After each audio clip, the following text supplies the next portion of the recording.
3, 2, 1. Here we go! Welcome to Inside the State Fire Marshal's office. I'm Tim Spears, Assistant Deputy Director with CAL FIRE, Office of the State Fire Marshal. And to my right, Garrett, Deputy State Fire Marshal with the Community Risk Reduction Program. And today we are speaking with Chief Berlant, the State Fire Marshal, on community risk reduction and why fire prevention matters. So it'll be a great conversation. Looking forward to it. And hopefully you follow along with the conversation as we talk community risk reduction, fire safety, fire prevention, and really all the office and what we do together to keep California safe. Chief Berlant, welcome to Inside the State Fire Marshal's office. Really appreciate you joining us today and helping us really kick off this podcast. Kara? Good morning, Chief. Thank you for being here for the first episode. Very excited. Yeah, good morning to both of you, and so proud that we're able to have this opportunity to not just talk to our employees, to talk to local fire marshals who do this important work, but talk to the public about the importance of really preparing our communities for fires. Yeah, one of the things I want to talk a little bit about is really an overview of the office for those that are unfamiliar with the Office of the State Fire Marshal and what we do, and then dive a little bit into community risk reduction. We're in January, and January is the recognition of Community Risk Reduction Week, and so we'll talk a little bit about that as we start to shift through the podcast. Can you describe the role of the Office of the State Fire Marshal? I mean, we're all familiar with it, but maybe to our listeners, what the State Fire Marshal's office role is today. The Office of State Fire Marshal has been around for over 100 years, and we serve really as the lead agency within the state of California in fire prevention. Now, in the 90s, the Office of State Fire Marshal, which had been a standalone department within the state of California, merged with the Department of Forestry and Fire Protection, today known as CAL FIRE. And so for over 30 years, we have been one family focused on fire. Whether it's response, whether it's natural resource management, or on our end of it, focused on fire prevention. And fire prevention is everything spanning from how we construct homes and buildings to how we prepare communities to wildfires, but including other additional things that people don't think about, like pipeline safety, preventing fires from hazardous liquid pipeline, training firefighters to be able to respond to fires is also a prevention responsibility the State Fire Marshal has. And weaved into the 7 divisions that make up our office are all somewhat, in some way, working hard behind the scenes to prevent fires of all types. Actually, that leads me into my next question, because there are many parts, right? We have a wide range of responsibilities, like you hit on pipeline, but we also have community wildfire preparedness and a number of other divisions within the office. But how do we string those together for one single mission? As we talk about fire prevention, it's fire prevention and community risk reduction, but how do we string all those things together? Whether you recognize it or not, every single building you go into here in the state of California, whether you're a resident, a renter, a visitor, has the fingerprints of the State Fire Marshal's office. Our team works with our partners, the building industry, contractors, local fire officials, local building officials, all coming together to write the building code. So all the safety features in buildings like we are in today, or like our listeners are in, even if it's their own personal home, has the fingerprints of our team, who you don't recognize it and realize it, all the safety features that go into our homes and into our buildings. And we do that to make sure that Californians are safe. And arguably, we have some of the most stringent, but some of the most effective safety measures. But again, that is just one element.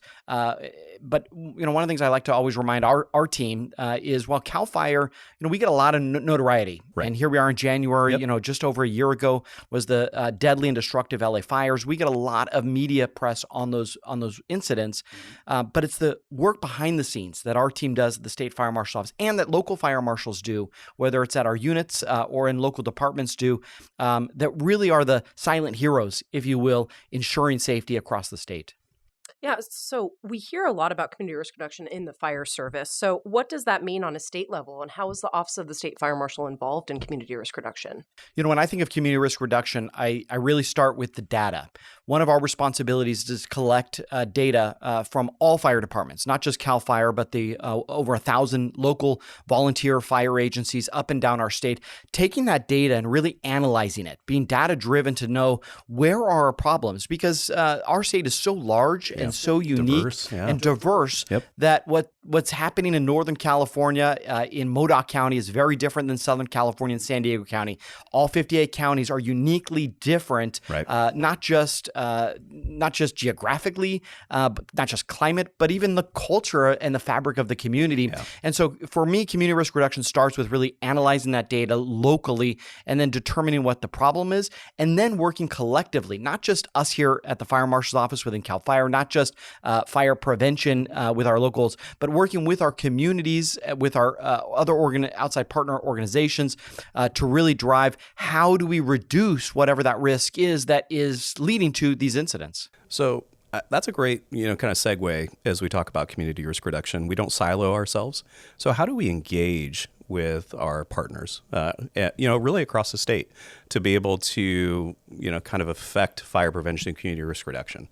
That's such an important one for us. While we are the ones who ultimately write or approve, regulate things like the building code or other fire prevention requirements, we don't do it by ourselves. We don't do it in a vacuum. We bring together. I really think of our office as a unique convener. It's not our building code, by the way. It is the building code of everybody who participates. I mentioned already how we do that with our local fire marshals and prevention officers, but builders, academic, researchers, building officials, all these different industries, labor groups come together in everything we do, not just in, I mentioned the developing of the building code, but in our training standards, in our community wildfire preparedness protection measures. All of that we do simply by convening people who all have different experiences, different inputs, different motives, if you will, and we weave that together to make sure that the safety measures we're doing across the state are really holistically what California needs. It's really a consensus, right? Really, as we try to build that consensus across the state, so that way all voices are heard as we're developing regulation or we're looking at, different things that are going to impact building and fire safety across the state. Yeah, I think a lot of people think of some of these codes as being developed in the back rooms of Sacramento, when in reality, that's not the case. We really try to bring together, and I mentioned all these partner organizations that are critical to the work we do, but the public, we do this in the public. We have advisory committees where everybody has a say, again, from labor to industry to fire to building, everybody has a say, and it is consensus-based. It's not just the state fire marshal says do this, and so you have to do it. We do often get blamed of, I have to follow these rules or I have to install these, extra things. Well, again, they aren't ours that we made up. They're done typically based on the back of research that academics and other research organizations do that really inform us of what to do. But then all of our partners have a say, including labor, industry, all representatives. It kind of goes back to that conversation about being data-driven, right? Being able to take that data to be able to develop and then hopefully be able to implement or develop regulations. So we talk a lot where people or how we try to bring people in and, through work groups and, try to engage the public. Where can individuals find information where they can do that? We have a very, a great website that provides a lot of that data. But how can people get signed up to be able to participate in that process? Would be neglected if I don't mention that really this is where Kara shines. Yes. Deputy State Fire Marshal Garrett is the one who really helps make sure that happens. As the two of you know, one of the core tenets that I have for the office here during my tenure is communication, not just internally, not just with our local fire prevention, but with everybody in the public. And so whether we're using social media, whether we're keeping meetings, invites, and minutes, and ways to participate on our website, really looking for those tools to access them. But I'm right now just really parroting what you, Kara, are responsible for doing. And really, I'll just note, and your position was created specifically to this question, is making sure that, again, there's not a perception that we're just creating things here in Sacramento, but that it is partner driven. Exactly. And we have a very robust website with a lot of resources. And currently, right now, we are building out the Community Risk Reduction Hub website as well that we are rolling out. So that is very exciting. But we do have a subscription page, and we have a whole slew of lists that you can sign up for to have it geared to what you're interested in as well, because there's a lot to follow up on with the Office of the State Fire Marshal. We are a big agency in itself. So being able to choose what you want updates on, and if you're getting a lot of emails from us, there's a reason, because there's a lot going on. So how does the Office of the State Fire Marshal approach these new technologies and emerging risks like energy storage systems or new building methods? Yeah, new technology is moving much faster than historic regulation development has ever been able to keep up. Very In true. fact, I feel like we were always behind the eight ball, especially being here in California, the hub of innovation, the hub of technology, Silicon Valley in our backyard. Of course, we're going to always be at the forefront. It's a proud point for us here in California to be home of Tesla, who has really pioneered much of the usage of battery for vehicles in their case. But in every product, in everything that we do today, it seems like there is now a lithium-ion battery that's powering that. And with that, though, new technology comes fear. We're fearful of change, not the technology, though. I still have to help my mom, figure out how to unlock her iPhone when they do an update. But it's how do we respond to those changes? How do we know what's in those materials that are now on fire? And our homes, even down to how we live. The materials that we purchase are now manufactured of different types of products. Yeah, they're more synthetic, right? Very They're much more natural. synthetic. And Yeah. a lot of that comes down to cost, and that's, there's all these other reasons of why. But to your point, the change in the products that are manufactured change how we respond. And so to your question, we really have to continue to stay on top of understanding, what's the data say of this material. And battery energy storage systems are a great example right now. We still do not have consensus of how do we really respond to them. Now, we have a great standard set by, we use model standards from organizations like NFPA, the International Code Council.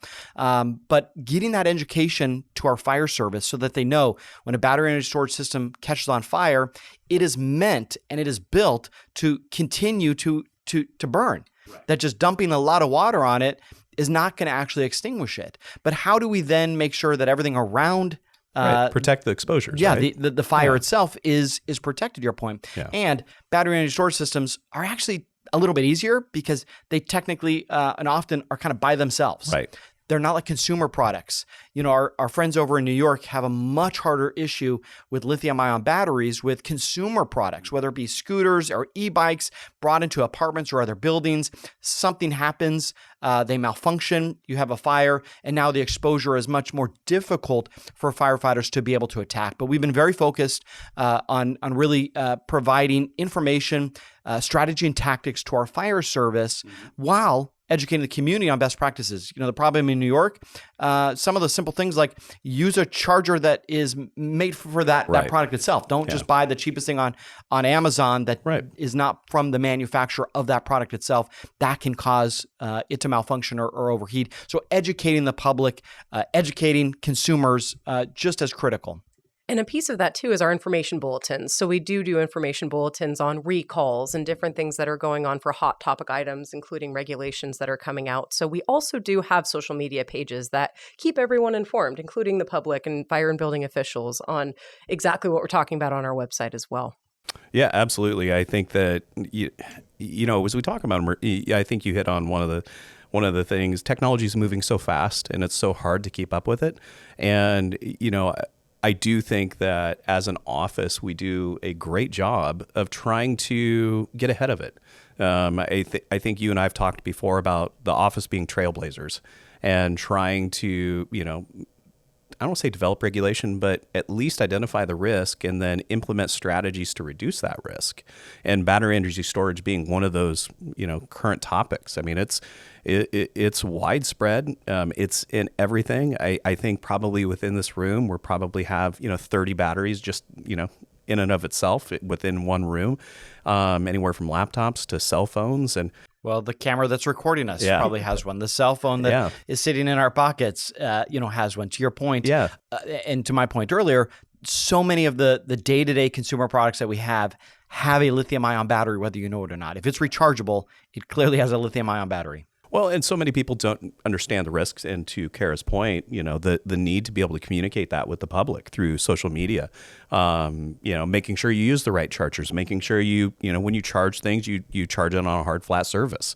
Don't charge it on your bed because, well, fires do occur because then the battery can't dissipate the heat if you're charging it on a softer surface. The challenge, though, in fire prevention in general, let alone community risk reduction, is that unfortunately, we don't really think of these dangers every single day. Until a fire happens, it doesn't really get into the forefront. And so that is a challenge that we have and that our partners in fire prevention at the local level have as well, is how do we make sure consumers are thinking about this? I go home and I'm not constantly thinking Right. about, what you just said, the recommendation of charging your iPhone on a flat surface so that it can prevent a fire. How often are we always thinking, even though we talk about it every year, replacing the batteries in your smoke alarm? I will tell you, I do that religiously, but not everybody does. And so that's one of the challenges in fire prevention, is that some of these things are common sense, but because they are kind of quietly in the back, we don't often think of them. It's the awareness, right? Exactly. Yeah. And that's our job, to Yeah. keep it on the forefront of everyone's minds and making sure that they know how to dispose of things Yes. properly and different things to do. I kind of share in those challenges because I know that my wife will purchase unlisted batteries on occasion. And I have to remind her that, it's important to buy listed, products because as we talked about it being so widespread, they're so readily available. And they are so inexpensive now that you can purchase them from your, e-commerce to your in-store places. And some of them aren't listed. And so it's important that when you purchase, lithium-ion battery, that you're checking for that listing. So, But see, you even mentioned listings, and my guess is the general public doesn't think about those No. things, don't understand the amount of research and testing. Now, we set standards, Right. We work with entities like NFPA or even UL, and there's others. We certify those laboratories. They set standards. They test all of these products to make sure that they meet the requirements to reduce exposures, fires, or other injuries. But oftentimes, you mention e-commerce, or and I'm just as guilty. I just look for what's the cheapest product that I can get, to be efficient in my Yeah. budget. Yep. But oftentimes that comes at a cost. Right. And so the few dollars you save by buying an unlisted pack of batteries could cost you significantly if your home catches on fire. And it's not just batteries, it's also building materials, right? So it's also your fencing. It's looking into what's out there that actually is listed with the State Fire Marshal's office to be a good material to buy to rebuild a fence. So that's a great segue. We talked a little bit. We've talked about emerging technologies, but I think we should probably maybe shift to community wildfire preparedness. Yeah. And talk about all the different things that that we've engaged in. We talked about code development, but probably one of the biggest things is Part 7 in the California Wildland and Urban Interface Code that just became effective on January 1st. And as we talk about the rebuild and home hardening, can you talk a little bit about what is home hardening? So let's start here. California has always naturally had wildfires, well before European civilization. But as we have grown and developed as a state, hovering just under 40 million people in our state, we now have people and communities in these areas where wildfires once naturally burned.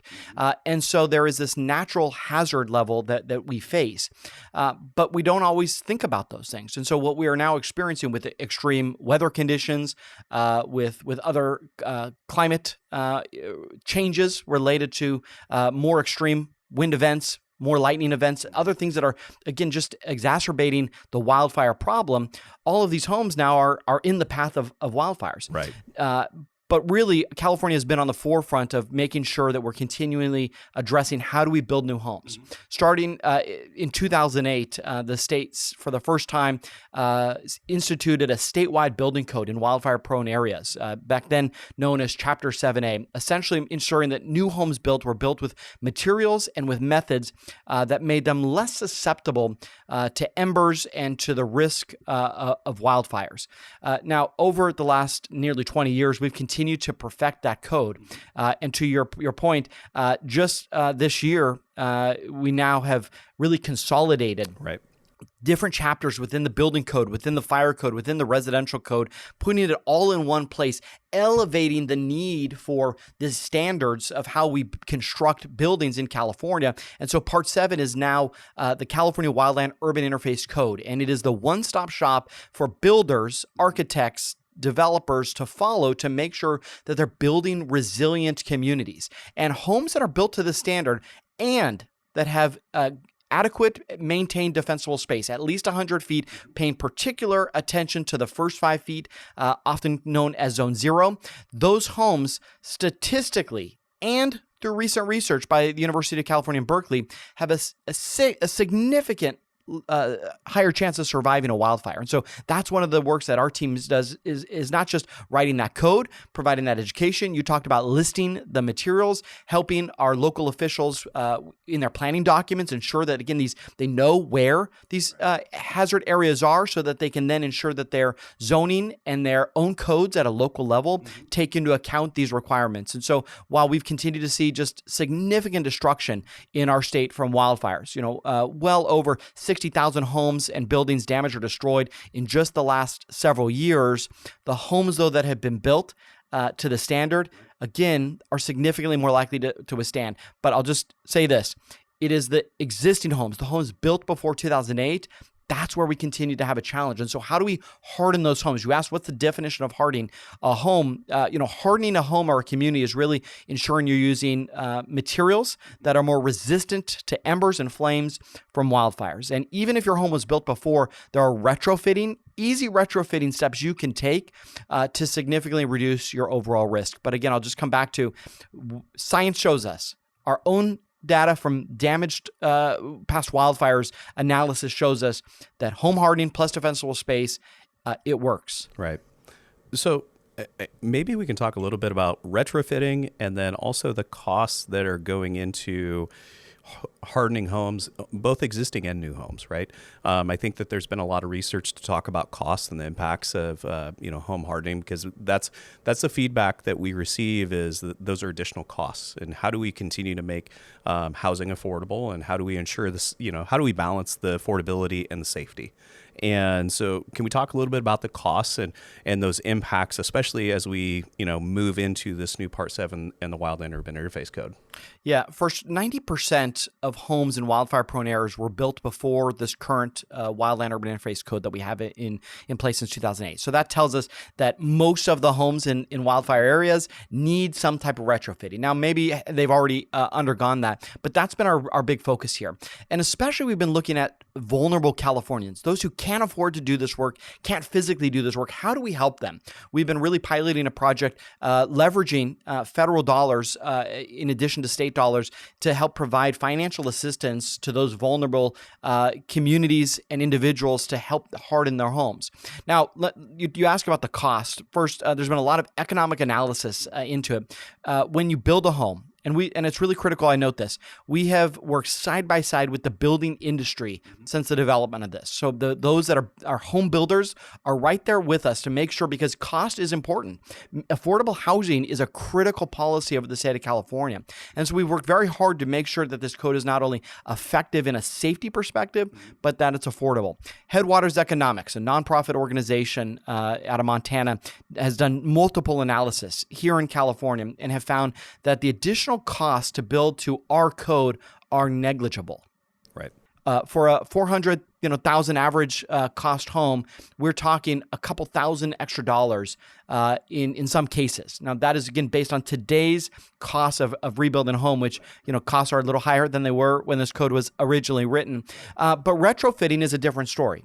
Time of building, it's, again, almost negligible. But retrofitting, we find that on average, most homes, to really bring them up to the standard, is about $40,000, and that's not pocket change. Like that's an investment that homeowners need to take into their home. And so, really mapping out what you need to do. We have a great tool on our website where you can actually walk around your home and more or less take a self-assessment, not only of your defensible space, by the way, but of which home hardening elements do you need to do, and start building a plan. When we think about all things you need to harden, or I even mention on average $40,000. That alone can be overwhelming. And so my tip is just do it one step at a time. Yeah. We have a place where you can start, a low-cost retrofit list. Buying some really easy sealing to seal around the garage door. Most garage doors have a little bit of a gap. And so you use a UL-tested product that can seal that gap around the garage door, prevents embers from getting in. That can be done probably in less than $50-$60. You can replace the vents on your attics, on your soffits. Exactly. You can replace the mesh screening with something that's non-combustible to keep those embers from getting into the vents themselves. So that is, again, a low-cost item. But again, we are really working to try to leverage dollars to help those that can't get it. But the one thing that's really critical that actually has been the driver here in the last several years is, of course, people are more in tune to the risk of wildfires, and so they want to take these steps. But the real driver has become the insurance challenges. The fact that, the insurance industry, it really has alignment in the mitigations that need to be done. Right, wrong, or indifferent about insurance issues, and I'm not the insurance commissioner, though we work very closely with his department. The insurance industry is aligned that these mitigations matter and that they make a difference. And so when you don't have them, the availability and the access to insurance is harder. But when you do have these mitigation measures in place, your ability to access and afford insurance is much better. And so, again, you have to think of the $40,000 not just as an investment, but also an offset for the ability to be able to access cheaper insurance. I like that discussion, and I would like to add a little bit more to the retrofitting and how we work with communities in the sense of Firewise. And there is that is another tool or another way that we help communities be able to reduce the risk of wildfires. Yeah, Firewise USA is a program that is under NFPA, which is a national organization, a partner of ours. But with the wildfire crisis, we have really found, based on research, that if I do everything at my home, I harden it, I have my defensible space, but my neighbor, based on how close it is, they don't do their job, both homes are still at risk. Yeah. And so we have to make sure wildfire mitigation is done at the community scale. Firewise is that entry level to really help mobilize the neighborhood in kind of a grassroots effort. It's not me or our fire marshals or the fire department saying, do these things. It's neighbors coming together saying, hey, we need to do these things, and planning out whether it be identifying which elderly neighbor can't do this work. And so how do you help them? Many of these Firewise communities have community preparedness days where they'll go out and do work in the open space behind the neighborhood altogether. But we have significantly increased the number of Firewise communities in our state. Nearly 1,500 Firewise communities in the state of California. We make up over 40% of the nation's Firewise communities. Now, that's a point of pride for us. Absolutely. Our team has worked very hard to help, again, encourage neighborhoods to become Firewise, but we're not stopping there. We're now really focused on how do we give the tools to ensure that neighborhoods that have identified themselves as creating a plan on mitigation, but actually being able to help move them and move the needle to validate that they're doing the work. And how do we continue to connect those Firewise communities with the resources, leverage the funding that's out there to continue to expand. Again, getting the work done, not just creating a plan, not just getting a sign in your neighborhood. We have one in my neighborhood and we love it. It says we're a FireWise community, but how do we move the needle to get mitigation? And we're really proud. Just last month, we provided significant investment in fire prevention grants. In fact, in the last 5 years, we've invested hundreds of millions of dollars to local communities, to nonprofit organizations, to fire safe councils to do this type of work. And so FireWise is a really important job that we have. Well, and it inspires the homeowners too to stay on their mitigation efforts. And if you're a new homeowner, it's somewhere to go. Where you're starting out, you just moved from somewhere else and you don't know where to go, you go to that FireWise community and they help you get those resources that you need. Out of the LA fires, they've done a lot of surveys to determine how to help them. And Department of Angels, which is a great organization that's been helping in the rebuilding effort, they asked the residents, if as you rebuild and you take hardening measures, like what is the barrier to doing that? And one of them was information. And so your point is valid, is FireWise Communities is a great place, and why we work hard to really help get that information to them, because back to the study they found, the most trusted person or organization they have there are the neighbors. Yeah. That it's easier for them to trust their neighbor to access that information. So our job is to try to get community leaders, FireWise coordinators, if you will, invested with that knowledge so that they can then spread it to their neighbors. I'll take a quick additional point here. We have, with our partners at the California Fire Safe Council, developed a program called the County Coordinator Program. It's a wildfire coordinator program where we are funding in every county, whether it's at a Fire Safe Council level or a local government organization, a coordinator in that county, not a CAL FIRE employee, not a fire department employee, a coordinator funded by the Fire Safe Council that really can be the glue to bring all those FireWise communities together. And again, just part of the pipeline to build the capacity at the local level to do this work. And so the California Fire Safe Council, the Wildfire County Coordinator Program, another great tool to help us make sure that these neighborhoods, as they become FireWise, or if they're not, have access to the information, have access to the funding that is available. So to me, it sounds like we are trying to be a force multiplier in a sense. We're trying to facilitate and be able to engage communities, but also drive awareness. And so I think through that, because we can't be everywhere, we have very finite resources, but we do what we can to be able to spread the information and then facilitate those discussions. So to me, it feels like we're trying to increase the force of CAL FIRE and really engage the community to be able to hopefully help harden their own communities. The state has significantly invested in the last 5 years in CAL FIRE. We've doubled the size of our firefighting force. We've invested in more technology. We now have over 13,400 employees. And many of those firefighters, when not on the front lines, are doing fire prevention work, whether it's creating fuel breaks around vulnerable communities, using prescribed fire to restore the landscape.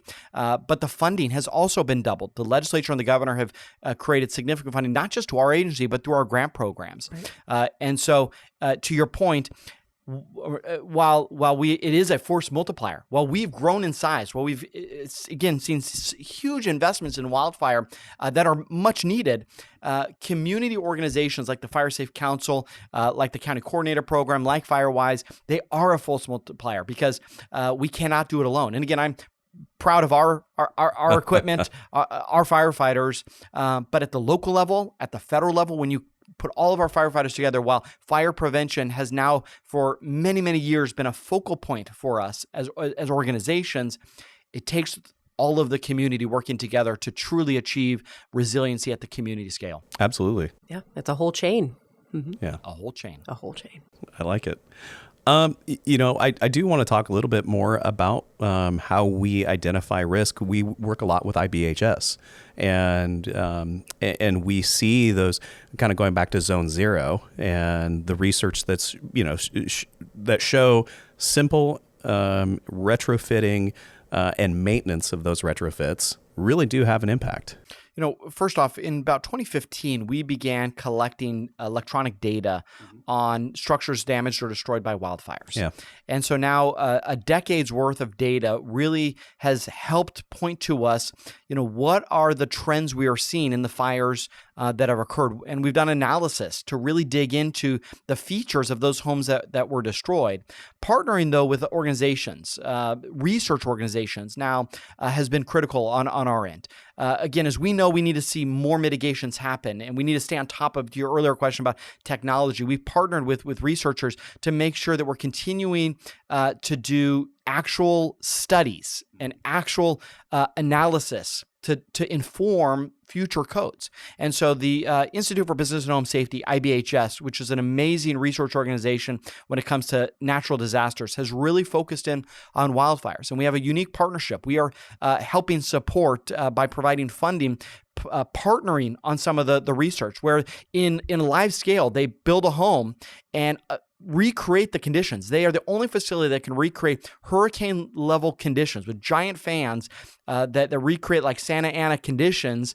And so we can see how embers, when introduced, how they impact into the home. We can start to see the heat flux and the ember collection and then start to dive into the mitigations. And so to your point, a lot of our more recent updates into the building code and into our home hardening initiatives are really focused based on research that's done. IBHS being one of those organizations, the National Institute for Standards and Technology, NIST, has been another important partner. UL's Fire Safety Research Institute, FSRI, has been another one. So, obviously wildfires have been impacting not just us here in California, but arguably all of our friends in the West. In fact, we do a lot of work with with my partners at the State Fire Marshal's offices in Oregon and Colorado and Hawaii. But wildfires have become a national problem, really. And so that's really led a lot of these research organizations to focus in on wildfires. And so we partnered with them so that we can take that research, take that analysis, take that academics, bring it back here, inform our standards so that we're, again, not just incorporating mitigations that we know as fire professionals make a difference, but that are science-backed. And it's not just in the rural areas, it's all throughout the state. Yeah, that's a great point. Traditionally, the perception by many is that wildfires is a rural issue. Right. It's a wildland issue. Yeah. But in reality, if you look at the major destruction in our community, Santa Rosa in 2017, the LA fires, in 2025, these were in suburban communities, and they're a different type of wildfire. They were not a wildfire where the fire just burned through a path and destroyed all the homes. It really was what we call an urban conflagration, where the wildfire starts. However it sparks, sends embers. And we're not talking one or two. We're talking It's like a storm. thousands, millions. Yeah. And it's a storm-like condition. Hurricane-level winds pushing these embers. They catch one home on fire. And then based on flammable pathways, whether that be wooden fences, whether that be privacy shrubs that now have dried out under these kind of conditions. That's another misnomer. I water my plants. I keep them well watered. When you have Santa Ana or north winds, extreme weather events, they reduce the humidity. And when the humidity is reduced, it removes all of the moisture in those plants. Yeah. They're still green, but they don't have water content in them, which means they're more easily able to burn. And so back to these urban conflagrations, one home catches on fire, and through these flammable pathways, it travels from one home to the next, and it's like a domino. And it doesn't stop really until it hits either the end of the subdivision, a road. And so cutting off these flammable pathways is important. It's been a little bit controversial, but this first 5 feet, the safety zone around homes, removing combustible or ember-catching items right around the home is really critical because it is what cuts off that path. Your wooden fence can burn, but if in that last 5 feet, it can't connect to the home itself, then the fire eventually burns itself out. And so urban conflagrations really has continued to be a focal point for us. In our office, we're spending time right now really making sure that our firefighting strategy and tactics account for urban conflagration. We've long had wildland and urban interface standards and trainings, but urban conflagrations are completely different. And a lot of the lessons learned from the LA fires, we're trying to incorporate not just into our mitigations and how we make resilient communities, but also making sure that our firefighters are armed with the latest strategy and tactics and training to be able to respond to those type of incidents. Right. Yeah. I think as we've talked, data seems to be the word of the day. I think we've talked a lot about data and how that's led our decision making and continues to lead our decision making. So I kind of want to look ahead and kind of talk a little bit about maybe some challenges and opportunities that we see at the state level that will help shape our work in the future. One of the challenges that we have is there are a lot of priorities in our beautiful state of California. Energy reliability and the usage of battery storage systems, our utility infrastructure, the affordable housing and making sure that people can afford to live here in California, the safety of Californians. All these things come together in a confluence of challenges. And so, as we move forward, we have to continue to work with all of our partner industries, whether it be utilities, whether it be home builders, whether it be innovators of building new technologies, and make sure that California continues to stay on the cusp of the leading edge, but making sure that, again, that this intersection where these challenges come together, that one is not put over the other. And that is always a challenge, but staying on top of it. And again, our world is moving so much faster than ever before. The innovation that we have is moving much faster than ever before. And so the need to stay on top of the technology, the understanding, the physics, the chemistries of it, to make sure that, again, our products can resist fire like they always have, to make sure our firefighters have the training that they need to be able to respond to those type of incidents. That's going to be a challenge into the future. But here's the scary thing, moving back to wildfires, this trend that we are on of more damaging wildfires, more destruction, that trend is not going to change. Right. In fact, outlooks from scientists really show that our climate is going to continue to change. And that's controversial in itself. But the extreme weather events, our governor likes to say the hots are getting hotter, the wets are getting wetter. These are extremes. Last year in January, obviously at this time of year, we had the fires in LA because one of the drivers was the fact that they had not received measurable rain. And then they had winds equivalent to a hurricane. Here we are in 2026, starting the year off with flooding in many parts of our state. And so these extremes, but that's not projected to change. And so our acceptance that we're going to have to take steps, tough steps, costly steps, to mitigate and to address the risks of not just wildfires, that as I'm using this analogy, but all fires in general will only be exacerbated because of the challenges into the future. But while the path is not necessarily clear, we are in a good trajectory of the things that we are doing with the mitigations, with the research, with the data-driven, community risk reduction oriented focus. And so while I don't know what the future holds, I know that with our team, but not just at the Office of State Fire Marshal, with our local fire partners, with all of the organizations and labor industries that work with us, that we can continue to make sure that California thrives like it has for over 150 years. Yeah. And it's on all of us. It's our California. It's our homes. It's on for the communities to take charge and make sure that they are staying prepared for any emergency that may happen. Yeah. Well, Chief, I really do appreciate the time and really helping us kick off the podcast inside the State Fire Marshal's office. And we hope that this is the first episode of many. We have quite a list of things that we want to talk about over the course of the next year and then hopefully in the years to follow. But I do think that this was a great conversation to at least kind of help us set the stage and have, dialogue about really all of what we do here in the Office of the State Fire Marshal and how we really try to engage and how we try to be trailblazers in the area of, fire safety, fire prevention, and community risk reduction. Yeah. So. excited to see what this podcast series will bring. Yes. Yes. Thank you. Well, and I appreciate both of you for really helping to bring light. Like I said at the beginning here, fire prevention is often, in the back, quietly working to protect Californians. But there are so many resources that, whether it's you, Kara, and Tim, or our team work to make sure that we are arming our community with this. And so I'd be neglect to not mention readyforwildfire.org, a great website for home hardening and defensible space tips and fire prevention tips, but also our website, osfm.fire.ca.gov,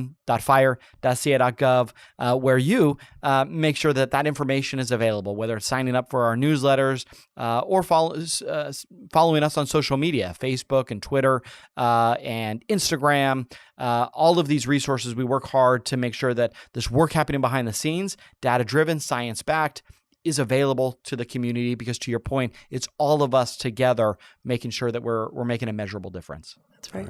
All right. Well, Chief, I really do appreciate it. Kara, do you have any last words before we wrap up? It's on all of us. Let's stay safe and stay prepared. It's a great motto. All right. Thanks, Chief. Thanks.